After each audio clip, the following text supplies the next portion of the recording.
watching Rogers TV.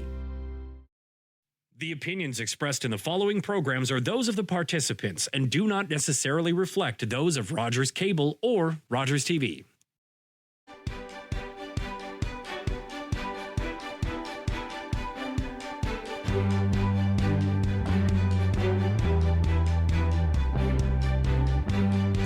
Hi, and welcome to a special Labor Day edition of Politically Speaking. I'm David Shearman.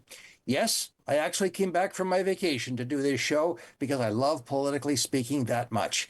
But more importantly, Labor Day is an important celebration and an important holiday here in Canada, and especially in Grey Bruce, which is why I'm privileged to welcome Chris Stephen, who is the Vice President for Grey for the Grey Bruce Labour Council, and Dave Trumble, who is the Vice President for Bruce for the Grey Bruce Labour Council, both of whom are no strangers to the Politically Speaking Forum. So welcome. Good to have you both here. Thank you for having us, David. Yeah, thanks for having us. Now, Labor Day comes early this year. It's one of those movable holidays in a sense that it comes up on September 2nd.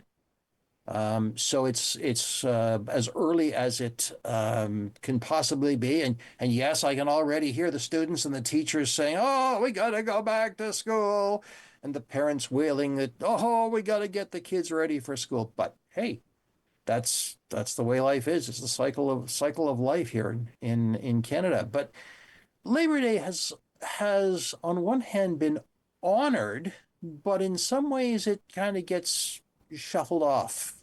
Is that the way you guys see it at the Labour Council? I can weigh in on that one. It is actually one of the hurdles we try to clear as we get close to Labor Day.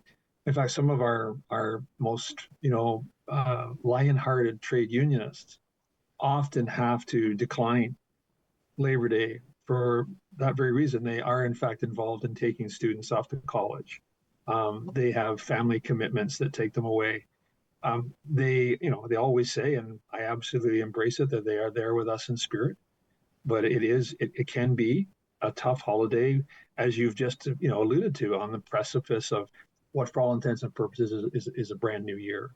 So yeah, there are some difficulties with it, and you always hear, don't just have a barbecue, go out and walk in the parade first. Mm-hmm. Yeah. What about you, Chris? What's your take on it? I agree with Dave. Some people view it as the last big party of summer because it's the last long weekend of summer. So they like to take their opportunity to celebrate and spend that time with family and friends before the last trek back to school. But I often encourage people, the spirit of the day, when you get out there, all the flags, like the colors of the flags, and you got people dressed in their colorful shirts, like the joy that it brings people and the togetherness, like it is just a fantastic event every year. I encourage people to come and experience it because we go back out, we have speeches, we have fun, there's stuff for kids, face painting stuff. So it's not like it's not a family event, and it's just a lot of fun. So I always encourage people to come, but I totally understand that it's their last weekend to spend with their families and they want to get that done too. And if I may add, we talk about barbecues. Well, you get the best food that I've ever had for lunch when you go to the Unifor Family Education Center. And really, if you have anything at all to do with the day, whether you were in the parade, whether you stood on the sidewalk, or whether you went, gee, I wonder what that is, they feed you this lovely meal. Thank you for raising that, Dave, because I actually attended a 3-day meeting related to my work at the Unifor Center.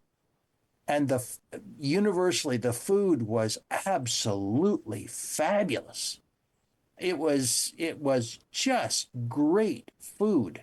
So, hey, go to the Unifor Center. I get my 4 grandchildren to sit and watch me make a speech while they eat, so the food must be good. You're right. But one of the things I noticed when I was there, just as a bit of a sidebar, is that if you get a chance to walk the corridors, the hallways, there is a significant amount of labor-related art on display, including some pictures I have never, ever seen before that connect not just the labor struggle, but the history of this country. one which absolutely struck me, gobsmacked me almost, was a picture of the Avro Arrow. And it's in the lower corridors as you go down, way down towards the bottom of the building. And but what really struck me was that's the first time I've seen mention of the issues of the labor unions who were involved in the Arrow debacle, and it caused me to do a little more thinking, a little more research into that. So it gives you a different perspective. I'll tell you that you don't see in most galleries. One thing about Unifor and its pre-existing iterations, CAW and the UAW, they've always embraced labor art. That those photographs are also archived into a book that was created in the early 1990s, demonstrating a bit of history of labor in our area. Doesn't sort of dive into the real nitty gritty of what took place on what day, but it's kind of a high level pictorial process. And you're dead on. The Avro Arrow, Walter Reuther, the idea of the Ford catwalk where battles took place for recognition of the unions. These are important things that, as we approach Labor Day, think of the recognition of the unions, and then flowing from that the RAND formula, which then became what we know as basically your dues checkoff. It's not even being hidden from the public anymore that we have at least one federal candidate who has said, elect me and I will bring in right to work legislation, which is the antithesis of the RAND formula and dues checkoff. This is no longer hidden from view.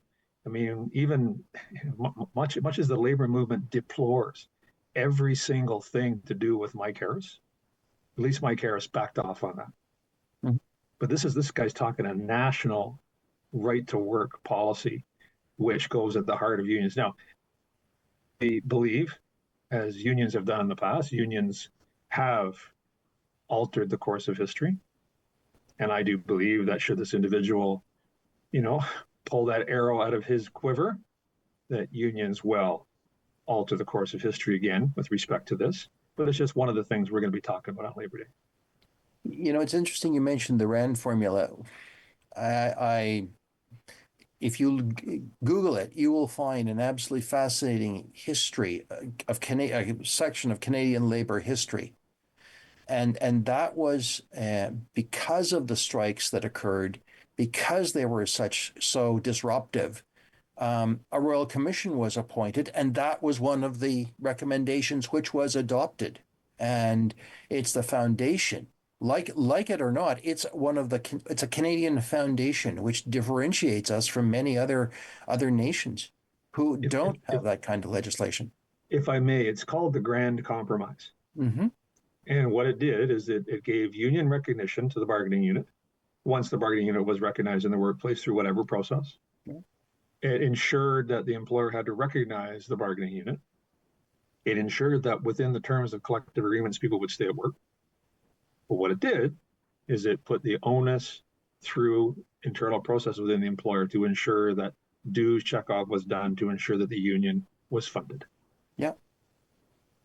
And we are where we are. We can go down a whole long corridor of neoliberal politics, but we won't go there today. But I think it's important to remember it's a key part of our Canadian history, because the history of the labor movement is absolutely fascinating, and it's not bloodless either. No. Well, if I could too, David, as much as it's history, we're still in the midst of labor making history. Like, we've got Doug Ford in there now, and we've now had 2 major strikes where unions have stood up to him and said, no, we are not going to tolerate this. First was the QP-OSBCU union that struck illegally, which actually, I will say, almost brought this province to a halt because there was going to be a province-wide, I can tell you that there is coming, province-wide striking. And then recently with the LCBO, which I do believe is OPSU strikes, once again, We stood up to them, and these are both historic strikes for different reasons. But it's both still the labor union saying, hell no, we're going to stand up for our rights and we're going to stand up for our freedoms. You know, it's shocking to me that the conservatives seem to be the party of freedom. And this is north and south of the border. They're always talking about freedom, but they're always the ones trying to remove freedoms from workers. So I'm always very mindful of that. And I'm always very mindful that it's us, the unions, that stand up to them and make that history. We're still making history today. So one of the things that really impressed me, speaking of the LCBO strike, is that number one, people were, I won't say indifferent, but they did not rise up against the unions. That people could understand why there was a strike, I think, generally.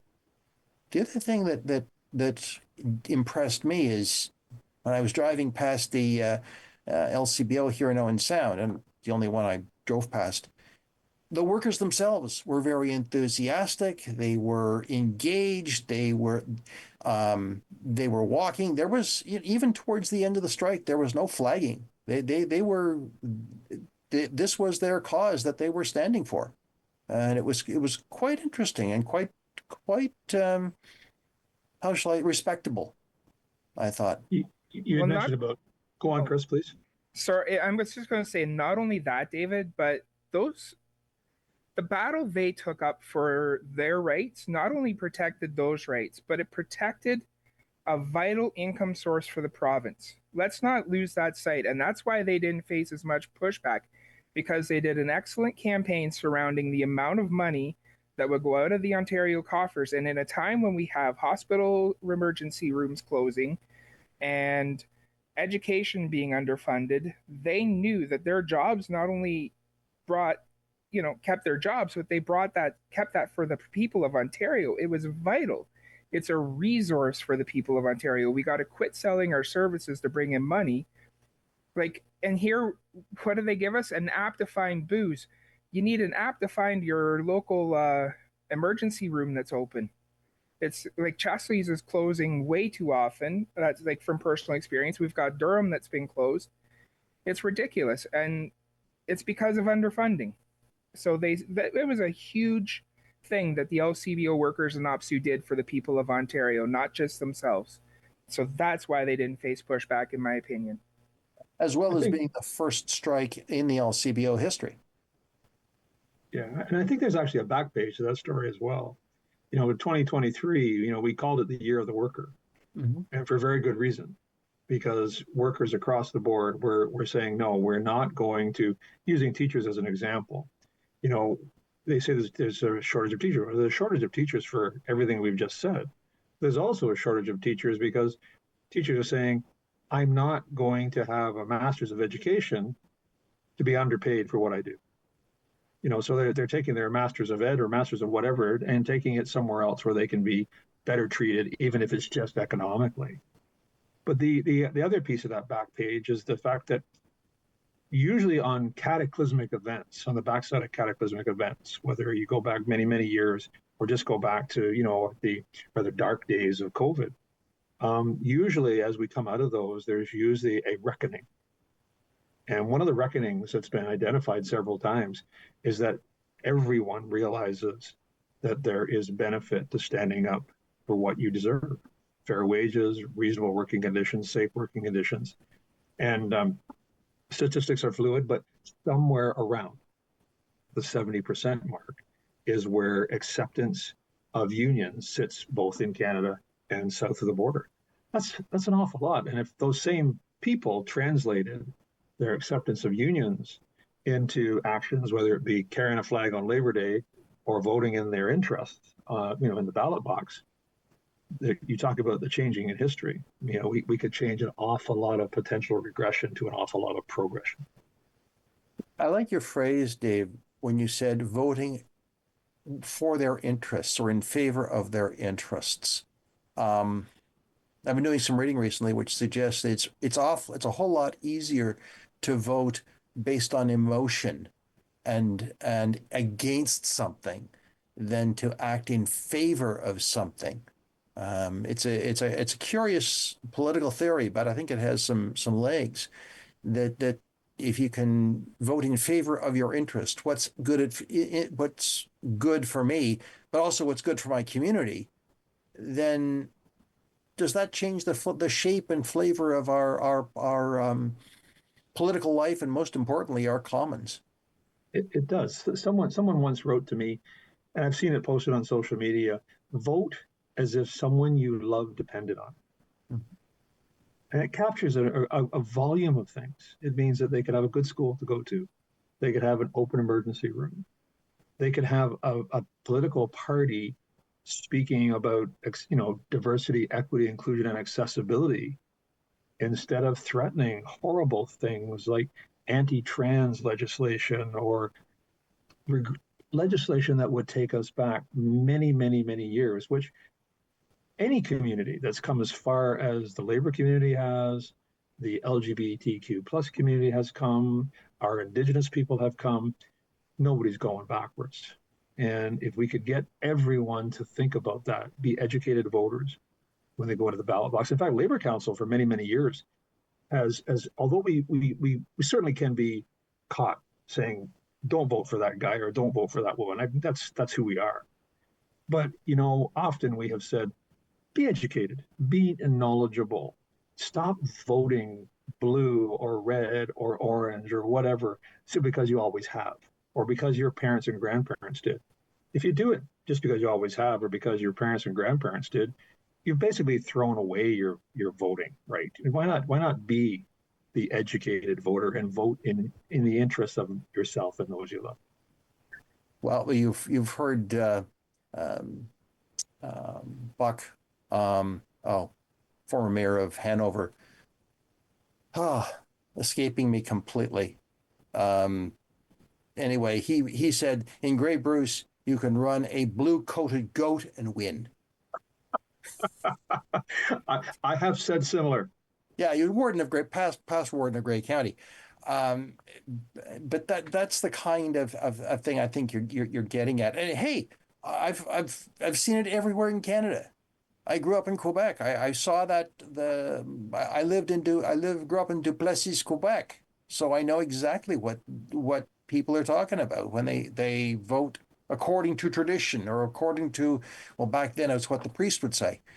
But I've got a couple of interesting family stories, which I won't bore you with, about that. About a grandfather who was approached by the community to be the actual polling officer because he was English, he was educated, and as they said, you don't listen to the priests. But that was Quebec. That was 1950s Quebec. But the thing is that has the Labor Council ever taken up the idea that some influential groups have done, is do a candidate scorecard? Chris, do you want to talk to that?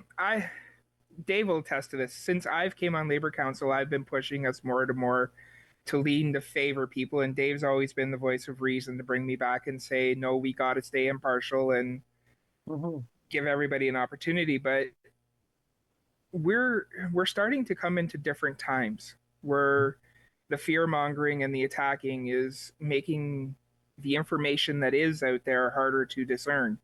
So to do a scorecard, I don't know if we could actually do that right now. It's something we could attempt. It's something that we could use in the future. But I actually want to jump back to the education piece for a second. What I would like to see people do, not only just to get educated on the facts, but get educated on your different tiers of politics. You've got municipal, you've got provincial, and you've got federal. And understand what those different levels do to your day-to-day life. So I'm the one that says the most impactful is actually your provincial, because they decide your education, they decide your healthcare, all these kinds of things. But when I see people focused on politics, it's always what Trudeau is doing right now and the fear mongering towards Justin Trudeau. And it is a brilliant thing that they're doing to make everything his fault. it fascinates me to understand that people don't understand that Doug Ford canceling cap and trade is actually what, and at a cost, I might add, of $3 billion to the people of Ontario. He cancels that program, which brings in the carbon program that everybody seems to hate and acts the tax and all that stuff. And Doug Ford even points the finger at Justin Trudeau. It's his fault. But understand what has happened, because you want a scorecard that there's an F for Doug Ford, and it's not actually Justin Trudeau's fault. So if we want to do those kinds of things, we absolutely can, but people need to understand and educate themselves on the tiers and how it affects them so that they can make a better educated choice. Or if we do a report card, they understand why we're doing that report card and what that means, if that makes sense to you. Because a basic lack of understanding, I think, is what is creating the division and the hate and all the other things, because people don't understand who's responsible for what. Very true. Very true, I think. Good comment a bit on the scorecard. We did make an attempt to draft up about 10 or a dozen questions not that long ago, certainly within recent memory. It did send it to all, I think it was the provincial candidates, and we got one reply. We did get a reply from the local NDP Riding Association, because don't forget, Grey Bruce Labour Council does straddle two ridings. So I think we got a reply. I stand to be corrected on that. I know we got a reply from at least one of the NDP riding associations, if not both. But what we got was crickets from the Liberals and the Conservatives. And I think that is, their silence speaks more about them than anything, because they don't want their policies to be broken down to simple language so people can see through this veil that Chris has described very well. Once you can point and say, well, here's the scorecard, here's what they're choosing to do, here's what they've said they're going to do, yet in reality, they're not doing it. It's interesting you say that, Dave, because one of the phenomenon that I've noticed in the last 2 or 3 elections, not just at all levels, except for municipal, because that's a whole different kettle of fish, but at the federal and provincial levels, we have now got significant numbers of third-party candidates. And they are often very passionate and principled individuals who firmly believe in what they stand for and what these unique parties stand for. And it makes it more complicated because you've got more choice. It's not just red, blue, and orange. It's red, blue, orange, green, and purple, and goodness knows what. That's exactly and it's right. actually quite fascinating to see.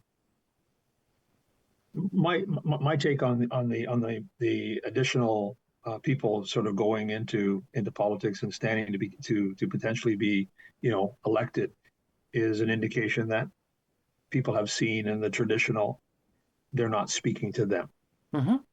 So even though the third party, fourth party, fifth party candidates may have a limited chance of being elected, there is an opportunity for them, if they choose to do so, to at least get their positions out in front of the public.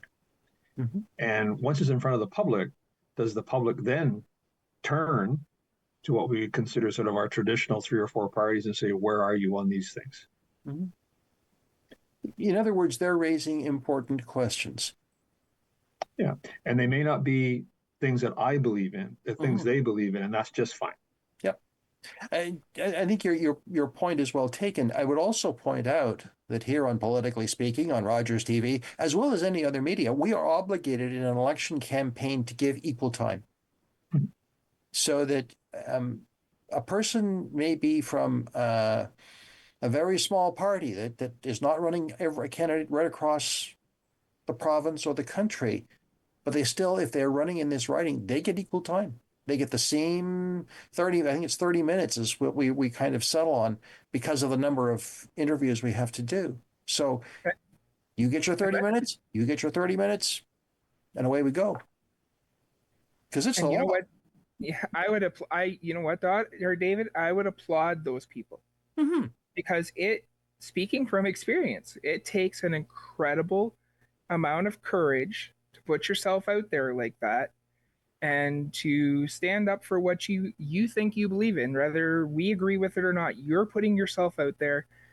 You're standing up for what you believe in, and good for you. I applaud that.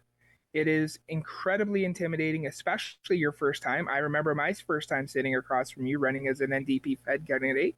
I do. It's incredibly intimidating, and you're nervous. And so I applaud those people for doing those things because it's important for our democracy. I think south of the border, if they would embrace more of that variety, we wouldn't have as huge a divisive political system as they do either.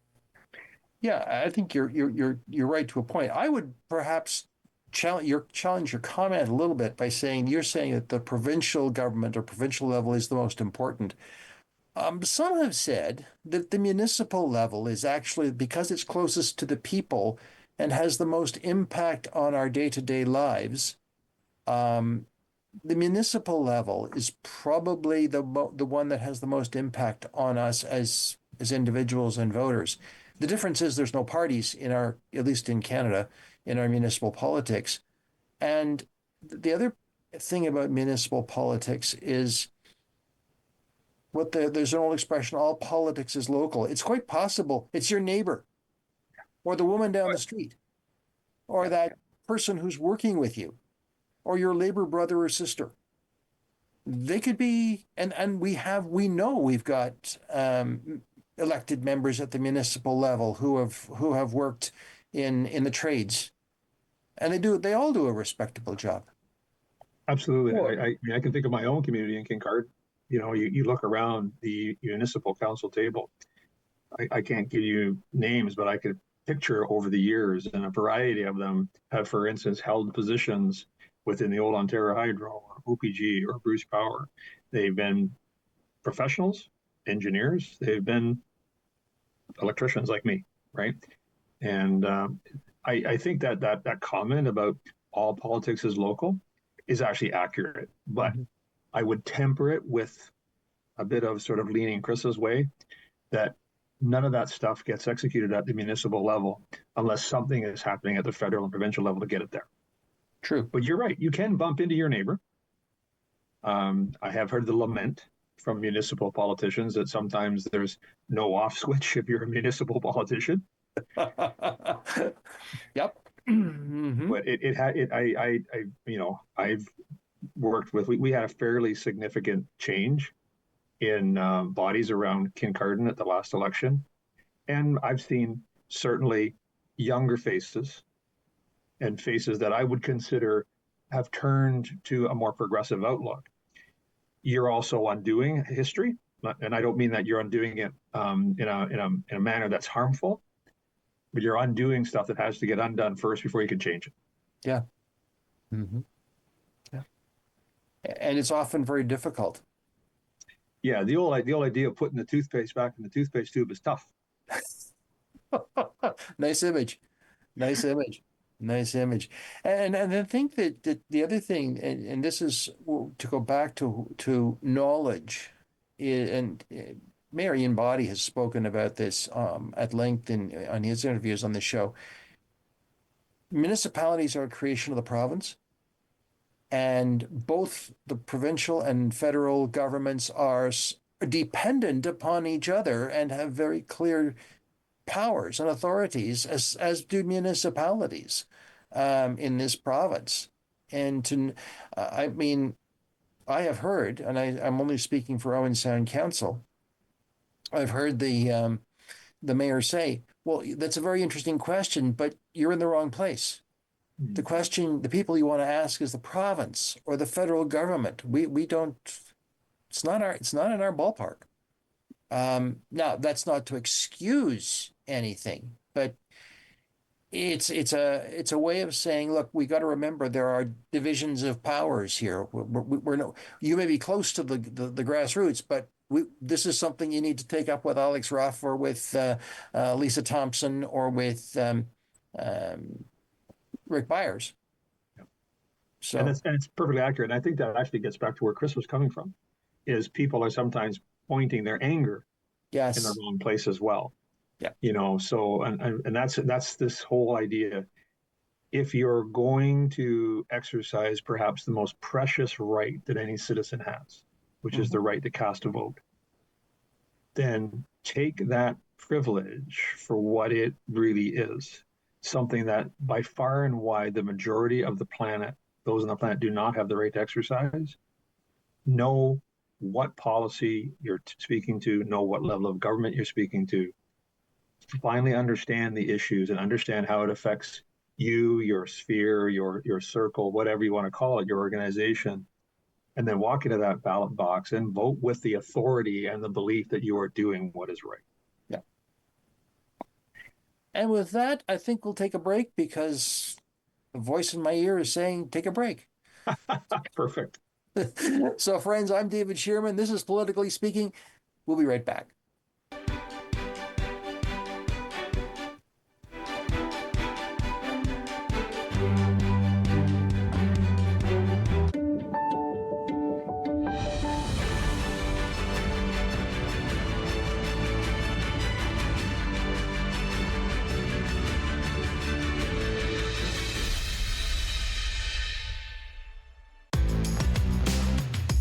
This is Rogers TV. My mother said we had to leave home. The communists were going to take my father away.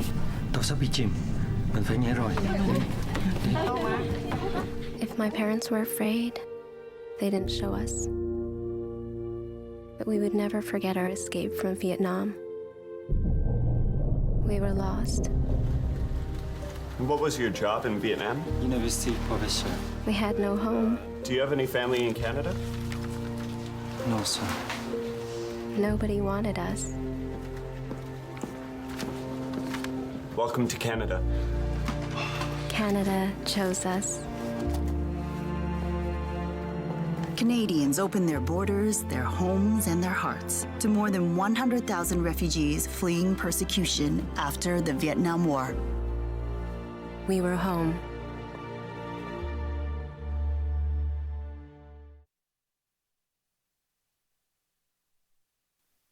Hi, I'm Tiffany James, the host of Her Story. Join us on Rogers TV as I interview various women in our community on how they found success in their own way.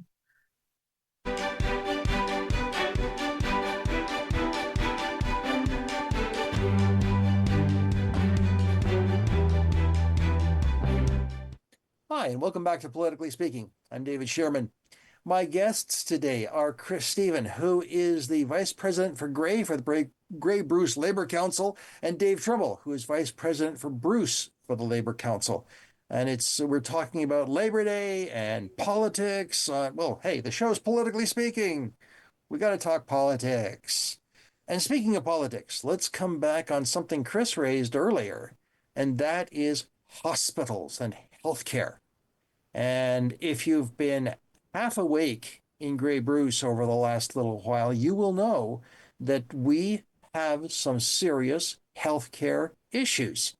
The Chesley ER has been closed on and off. I'm not sure of its status today, but it's been closed on and off for the last several years. And the ER in Durham has been closed, we believe, permanently. It only operates, and now only operates from 8 to 5, basically a work day. It's only open in the daytime, and all the beds have been removed from the Durham Hospital and relocated in Walkerton and in Kincardine. And I can tell you, because I actually work in Durham, people are not happy. I'll leave it at that. People are not happy. So what's the Labour Council's position on this whole healthcare issue? I presume you've been at the heart of this as well. Yeah, absolutely. We've had presentations given to us from both Save the Chesley Hospital and Save the Durham Hospital. I can't speak. I'll best put it to you in this story. Last year, my wife and I were attending a hockey game, and I've retired from coaching finally. That's my only thing I've retired from. So we're sitting in stands watching kids that I've coached in the past, cheering them on, and there's a major injury on the ice. and the ambulance is called, it has to come. And I seriously turned to my wife and I'm like, do we know what emergency room is open? And she goes, well, the ambulance will know. I'm like, of course the ambulance will know, but somebody will need to tell the parents where the closest emergency room is to take that they'll be taking their child to. And she goes, I'm sure they will, but I shouldn't have to raise that question in my head. Like I said, we had an app to tell us where booze was, but we don't have an app to tell us where our nearest emergency room is. It's a sad state for Ontario right now. And to know that the government, it's been published, is sitting on money that could totally be funding hospitals is atrocious.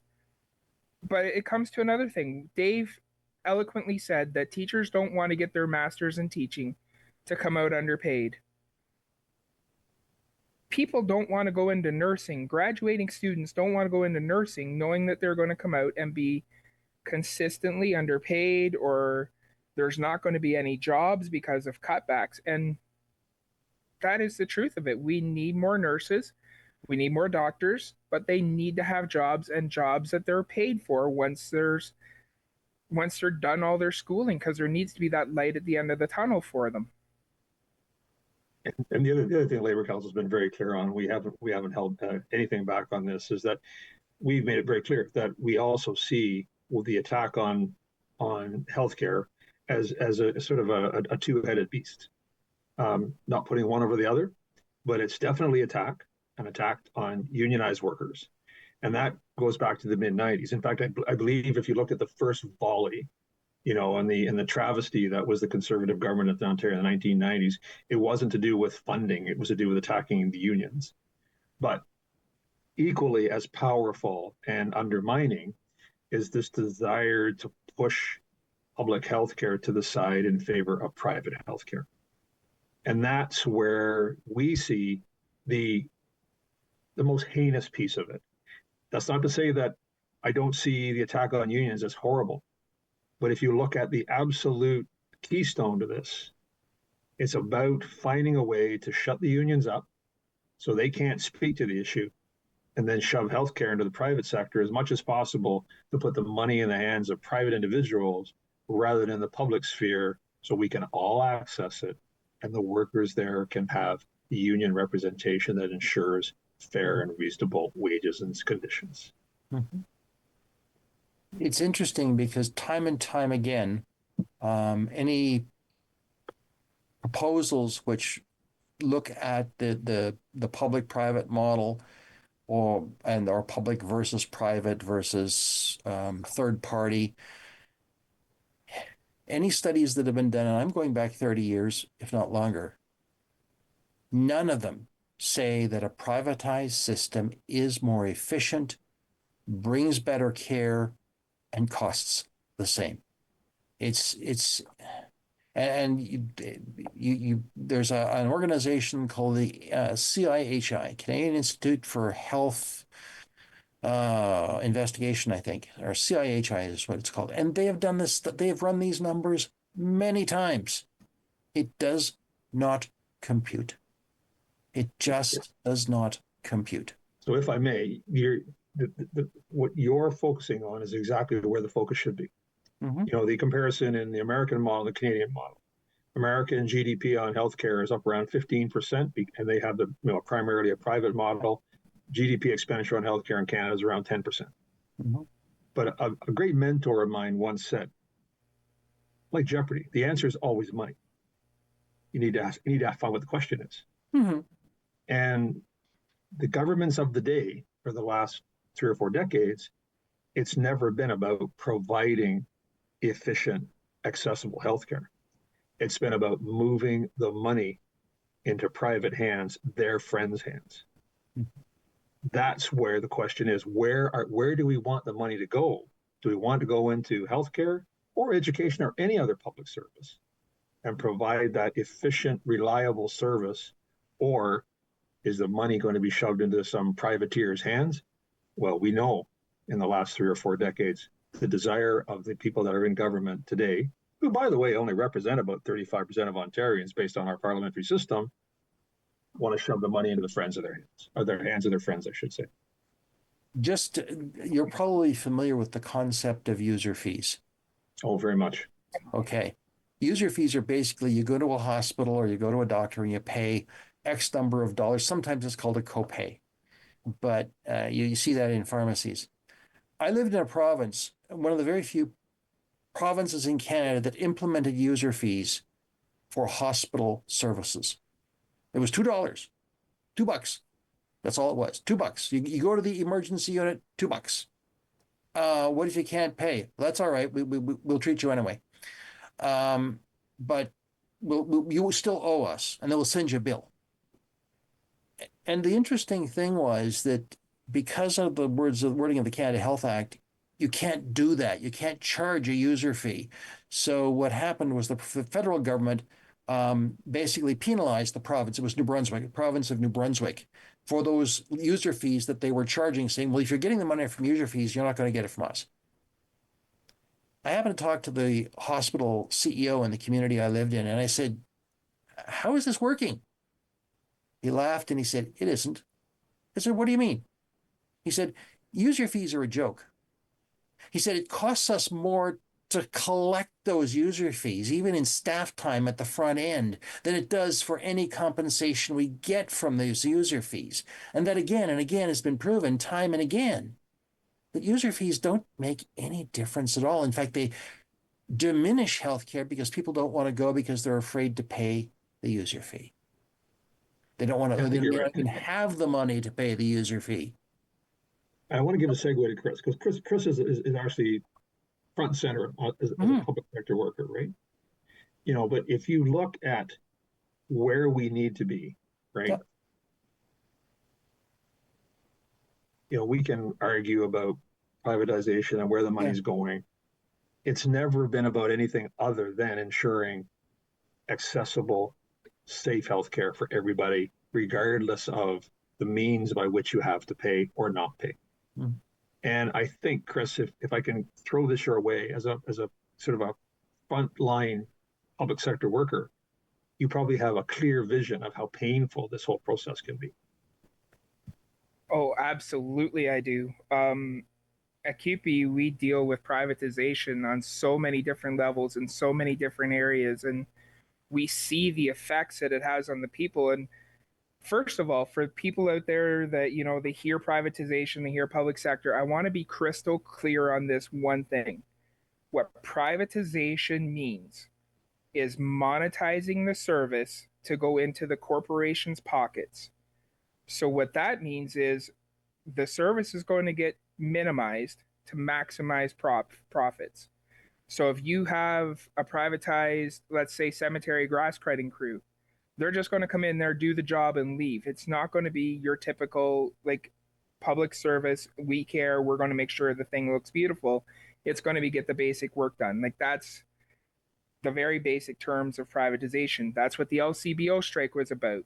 We're trying to privatize liquor sales into stores and stuff, which makes corporations and stuff here give you the money, and it comes out of our public coffers for public services. It's our public health units right now they're trying to force mergers on them, and CUPE has a huge campaign. We OMW, which is Ontario Municipal Workers, we have public health as a subsector to us, and we're funding their drive right now to raise awareness of what the government's trying to do to them, which is testing waters. Like, they're trying to make that more difficult and lessen those services. And when you start doing things like that to privatize, it puts people's health in risk. It puts your services at risk. It's so detrimental in so many ways to the general public to do this that I would need an hour alone just to talk about privatization and the amount of trainings that we have on it, because we need to know the buzzwords because they'll try to hide it. The municipalities will say we're going to have a services review. Well, that means they want to see what they can privatize. That's basically what that means. So we've got to be prepared for the buzzwords, but I want to make people understand privatization is for profit. Public service is to serve you. So when you hear that your services are public, you know those people are there working because their hearts are in the job, not just to make a buck. the LCBO. Let me come back at that, Chris, just a little bit. You referred to graveyards. Municipal graveyards have one benefit, if you will.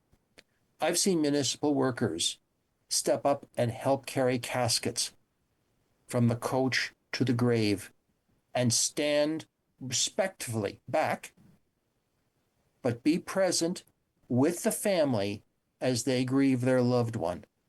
And it's often because there just aren't enough healthy people to carry a casket, because a casket's heavy.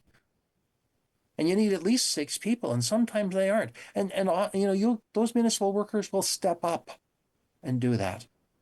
And I want to say I appreciate that work. It's good to see, because you show the respect for you're showing respect for your neighbors. Been there, done that. Yeah, I'm sure you have. Yeah. David, you mentioned a little while ago about sort of the copays. Mm-hmm. I caught a very short news piece coming up on the backside of this LCBO OPSU strike.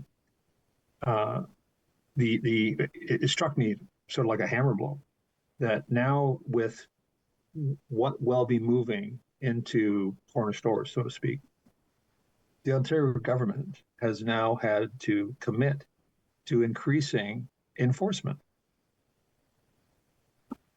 Where's the win? Okay, so now we know that, like the cartoon episode, like American Graffiti, we can have the individual standing outside the store and buying liquor for the underagers. So now we're going to have to up the enforcement game rather than going to an LCBO outlet, which has committed provincial, municipal, public workers who are aware of the dangers of sort of this unbridled path to, in this case, alcohol. So, it struck me as the people that were pushing all this, they're doing nothing with respect to viewing the societal impact of what they're doing. Very good point, Dave. I've queried myself why, or what, and what kind of calculus entered into the equation of selling alcohol in corner stores. And I have to wonder if the impact on the healthcare system was even considered. I mean, I've got a background in public health governance, and that was one of the things that was made clear to us, especially in Grey Bruce. And that we've got some serious problems with alcohol. And it's just, it's an unanswered question at this point, but the evidence does seem to point that there will be increased costs to the healthcare system. So, don't know. And actually, you open an entire fresh conversation. Mm-hmm. We actually asked the question, what does mental health really look like? Well, mental health looks like access to services, a fair to living wage, a workplace where you're respected and there's health and safety, access to childcare, access to rental accommodation, which is affordable to the general masses, not just those sitting some magic income threshold. And even at that magic income threshold, people are hanging on by their fingertips. So, the whole idea of societal mental health, of including everybody, regardless of your means, is not in this microcosm of throwing alcohol in corner stores, because what comes behind that? What's the next thing that's going to be deregulated? What's the next thing that's going to be privatized? And what's the next thing that's going to create additional mental health burden? Mm-hmm. And if I could build on that, what is going to happen to store workers when that person comes in intoxicated and they refuse to serve them? Like, we already have, historically, since COVID, a lot more violence towards cashiers and general store workers, and just an overall tone with them. And to bring it back into a labor perspective just a little bit, what about 14, 15, 16, 17, 18-year-olds that work in these stores that can't sell liquor? What happens to their jobs? Where are the workers going to come from that that can make those decisions on whether somebody's too intoxicated? Because you have to have smart serve to sell liquor. So there's so many different things that it seems to me that this was such a rash decision. And where do we bring that back to? And so yeah, mental health, because how are they going to be treated, the workers? Where are students going to get their jobs? So that affects their mental health. Because let's face it, that corner stores, convenience stores, grocery stores is very much a student job and a first student job. Mm-hmm. One of the interesting questions in this issue of alcohol, and I'm sure both of you are far too young to remember this, but I do, because it happened at a particular point in my life when alcohol was made legal in, or when drinking age was reduced in Ontario. What we discovered was it was 18. It didn't work. No. And within about 2 years, as I recall, the alcohol drinking age was raised to 19. Why? Because there were problems. Kids were ending up in high school drunk. I saw them. They were my friends. I never tried it, but I am of that vintage, David, and I remember it. I remember it well. I remember that entire process, and it's exactly right. The foresight was not there. So instead of acting in a sort of as a leading indicator, they were purely reactive and having to deal with, in many cases, tragic outcomes. Very much so. Very much so. It was a very difficult situation that could have been prevented had there been. And there are other situations that I could go on about, which I have firsthand knowledge of. A little foresight could have had a different outcome. But hey, if I may actually sort of open that again, I think keeping in context Labor Day, mm-hmm. You know, I can go back and count, like yourself. There's probably a dozen, 20, who knows how many instances. But you know, labor is not the soothsayer of all time. Mm-hmm. However, we have a pretty good insight into a lot of what's going on. In 1987, we told the then federal government that buying into free trade would destroy hundreds of thousands of Canadian manufacturing jobs. No, it won't. No, it won't. It'll open the market up. There'll be much more. Well, there was a lot more jobs, a lot more service sector jobs, a lot more minimum wage jobs. But you know what? All those factory jobs, within the first couple of years, 500,000 in Canada disappeared. Labor has tried and has been able to foresee many, many things and tried to convince governments of the day, look, you're going down the wrong path. There's going to be consequences. And sadly, when we give that advice, we're often turned in by the, shall we say, the right-wing spectrum of government as fearmongers. We're only looking out for ourselves. We have no interest in the broader community. We want to just make sure that there's more people in unions. And you know what? Unions are there to exercise the collective strength to improve our membership. But it's very important that every time things improve for union workers, as they say, a rising tide lifts all boats. And no matter how many times we try to spin that so they understand that, there is always a louder speaker saying greedy union members. And that's why Labor Day is really important, because it at least gives us one day a year when we like to think anyways that everybody's listening to us. Mm-hmm. Well, hey, you've got the Labor Day parade at the CNE. You've got the Labor Day parade in Port Elgin. You've got, and you know, Dave, you almost need to get a little more media savvy here. I want to see your speech on social media. Chris? It was last year. Good. Yes, and in fact, Chris's speech was given accolades, I don't know, across so many influential people. Mm-hmm. And I give him a lot of credit. Chris is always a prepared speaker. I, on the other hand, my grandson was sitting there and said, "What are you going to talk about today, Granddad?" And I said, "You know what? It'll be a surprise to you and me both."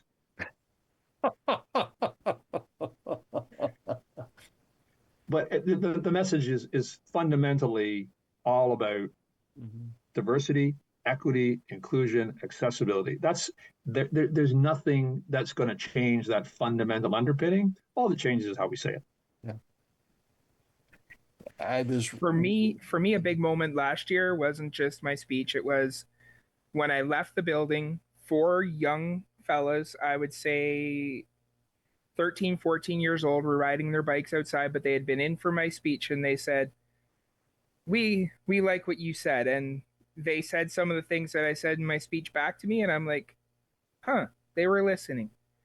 That's more important to me than anything else, because that means I was able to reach some kids and put some stuff in their heads for their futures. And so that actually will stick out for me more than anything else in my speech last year.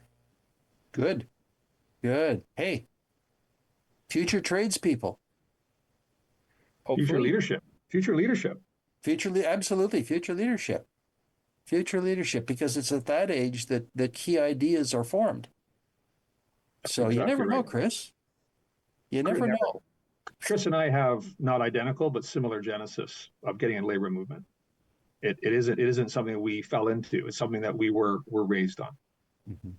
And it makes a difference for a lifetime. Yeah, my dad was one of those original point workers.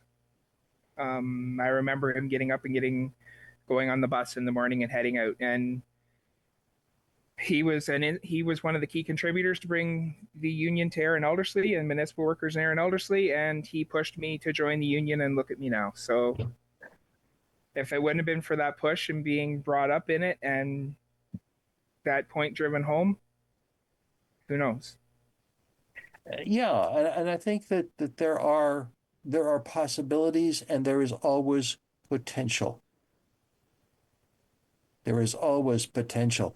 It will be fascinating to watch the next few years in Canadian politics, but especially in the next 3 months in American politics, just to see how things will turn out. We could spend a whole program on that one, but that's not politically speak. Well, it's politically speaking, but it would be probably degenerate into oh dear. I think the one thing I could put a cap on that for you is that the unions and the AFL-CIO, which is the equivalent of the CLC in the States, are all backing Harris. They're all backing Kamala Harris. So I think that says what we need to know. And I would add to that, we've got the genesis of a new union face that's going to be a historic face in Sean Fain, the UAW. His speeches are phenomenal. The way he drives his membership is unreal. And I got to say, personally, I love the Eat the Rich slogan. All right. Well, and on that note, we will say farewell and thank you both for being a part of Politically Speaking. Don't forget, September 2nd, 11 o'clock to 1 p.m., Goderich Street in Port Elgin for the Grey Bruce Labour Council Labor Day Parade. Dave Trumble, Chris Stephen, thank you both for being a part of Politically Speaking, and thank you, my friends. Have a good Labor Day. Thank you so very, very much. Shearman. Thank you so much.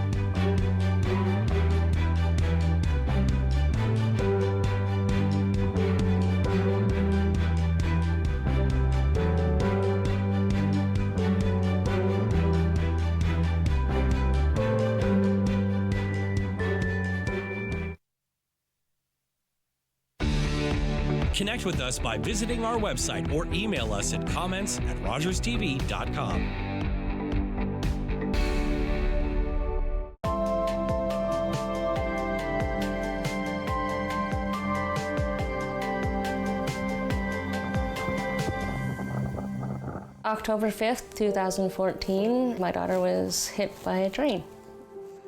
She was walking along the sides of the tracks, and it shattered her world.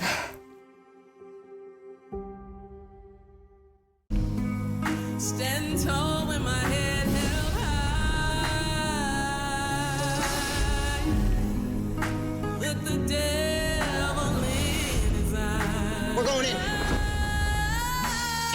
is in trouble, you do whatever you gotta do to help him.